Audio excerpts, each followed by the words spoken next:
பாடல் 80. சென்ற பாடல் கூட்டினியே என்று முடிந்தது. இந்த பாடல் கூட்டியவா என்று ஆரம்பிக்கிறது.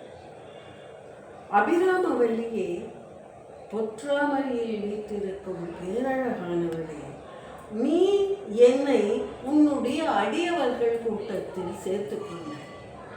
அது மட்டுமல்ல, நான் செய்த வல்வினைகளை தீவினைகளை எல்லாம் ஒழித்தாய். பிறகு ஒன்றுமே தெரியாத தகுதியில்லாத எனக்கு தரிசனம் கொடுத்தாய், என்னை ஆட்கொண்டாய்.